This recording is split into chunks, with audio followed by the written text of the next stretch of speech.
네, 안녕하십니까. 신장로 TV 신장로 주인입니다.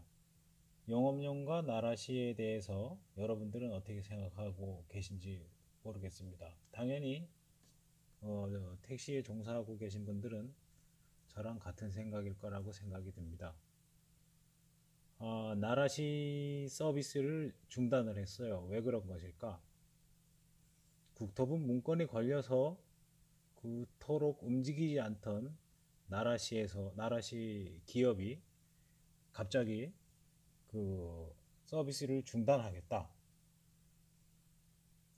개인적인 생각으로는 그 문건에 관련하여 어떤 그 시선을 좀 다른 곳으로 돌려보자. 걸려서 어떤 그 것을 내가 잘못한 것을 다른 것으로 무마하기 위해서 다른 시선을 다른 곳으로 돌리기 위한 의도가 아닐까 생각이 듭니다. 그토록 움직이지도 않던 그 나라시에도에 갑자기 진동을 할까요? 아주 심한 그 썩은 냄새가 아주 진동을 합니다. 저뿐만 아니고 다른 분들도 아마 다 그렇게 생각을 할 겁니다. 노란 번호판을 운전을 하려면 자격과 면허를 보유하고 여러 가지 조건을 충족을 해야만 여객을 운송을 하고 돈을 받을 수 있는 영업을 할 수 있는 자격이 주어집니다. 그럼에도 불구하고 자격과 면허가 있어야 하는 업종임에도 불구하고 출퇴근 시에는 어, 필요 없다. 자격도 면허도 법도 모두 필요 없다. 법이 참 이상하죠. 무법천지로 아주 잘 들어갑니다. 기업에서 그 말대로 기업에서 24시간을 출퇴근 시간으로 본다면 24시간 동안 나라에서 발급하고 인증하는 자격 면허 제도가 그 24시간 동안 필요 없는 것이 되는 겁니다. 택시 업종에 종사하고 계신 분들은 뭐 쉽게 저랑 똑같은 생각으로 이해를 하시겠지만 다른 업종에 계시거나 아니면 그 일반 국민들의 이해를 돕고자 쉽게 보다 설명을 해 드리면 대리점 개설이 조건이 아주 까다로운 매장을 1억 원 이상 주고 매장을 개업을 했습니다. 그런데 매장 바로 앞에 동일 품목의 무허가 노점상이 버젓이 장사를 하고 있어요. 그런데 행정에선 단속도 안 하고 나몰라라 하고 있다면 여러분들도 당연히 화가 나겠죠. 비유를 하자면 그렇습니다. 제가 생각하고 있는 공유경제란 지자체의 관공서의 업무용 차량으로 쓰는 차량들이 있어요. 때가 되면 그 차량도 바꾸고 차량의 유지관리 비용도 들어가고 그 차를 운전하는 기사도 뽑아야 하고 그런데 지자체에서 그런 관공서 차량을 해당 지역 주민으로 살고 있는 영업용 차량을 쓰면 기사 주민이 잘 살아서 좋고 관공서 차량 유지 보수 비용 안 들어서 좋고 기능직 종사자 사람 안 뽑아서 좋고 그렇습니다.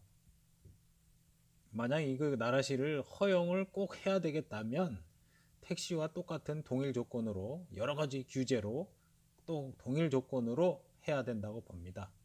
출퇴근 법에 명시된 출퇴근이라고 하면 출근 퇴근 운전하는 사람과 옆에 같이 동승하는 사람도 출퇴근이라고 하면 둘 다 직장인이어야 하고 집 주소 거주지에서 직장 의료보험이나 재직증명서에 기재된 주소로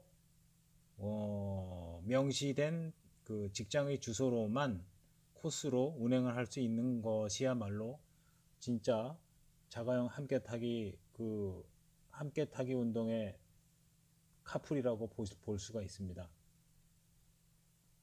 그것이 허용이 된다면 여러 가지 유사업종이 너도나도 엄청나게 많이 생겨서 결국에는 운전자, 이용자, 중간에 중개하는 중개업자만 배불리고 공급자와 수요자 모두 다 힘들게 됩니다. 왜냐하면 그 모든 물건에는 적정 가격이 있어요. 근데 수수료 빼고 광고료 빼고 뭐 이것저것 빼면 남는 게 없어가지고 결국 물건값이 오르게 되어 있습니다.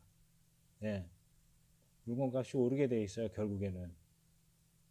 그런데 중개업자들은 그 여러 내 가게 말고 다른 가게들도 다 같이 광고를 안 하고 하면 되는데 매출을 위해서 광고를 한단 말입니다. 그러면 너도 나도 다 광고를 하고 저 집도 광고하는데 나라고 광고 안 할 수가 없잖아 해서 광고를 하게 됩니다.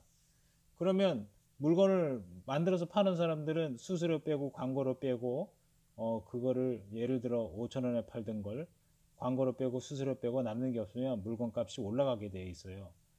그러면 결과적으로 그 제일 끝에 소비자가 그걸 다 그 보다 높은 가격으로 비용을 주고 구입을 해야 되는 결과가 나와요. 중간에서 그 조인의 매칭을 시켜주는 중개업자들만 배를 불리는 겁니다. 네. 광고 수입 받고 카드 수수료 챙기고 매칭 수수료 챙기고 중간에서 챙기는 사람만 배가 불러요.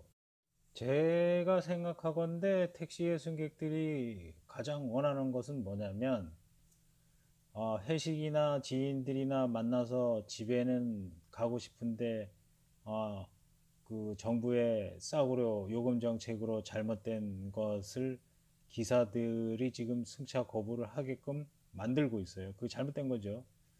승차 거부를 하는 건 물론 잘못됐지만 기사들이 이거는 그 정부에서 지금 잘못된 정책으로 인해서 기사 스스로 그렇게 하게끔 만들고 있는 거예요.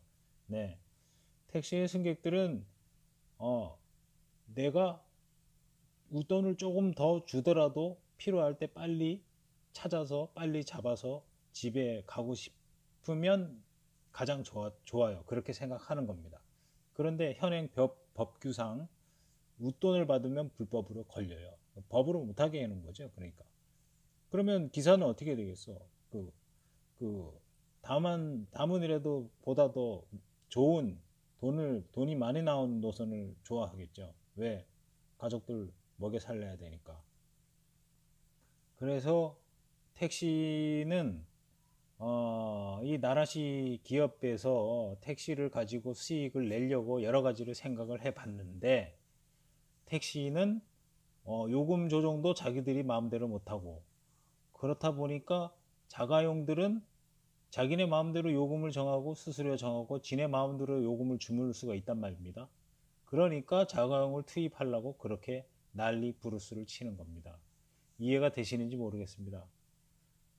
그렇게 되면 결과적으로 뭐 다 중간에 중개업자만 배불리고 공급자와 수요자 다 망하는 겁니다. 요금이 비싸지고 만약에 그게 허용이 되면 그 요금을 어떻게 그 관리를 할 것이며 그걸 정부에서 그걸 어떻게 관리를 할 겁니까? 그거를 참 산 넘어 산. 아무튼 우리 업계의 기사들은 전면 백지화만이 답입니다. 이건 절대 허용돼서는 안 되는 겁니다. 고맙습니다.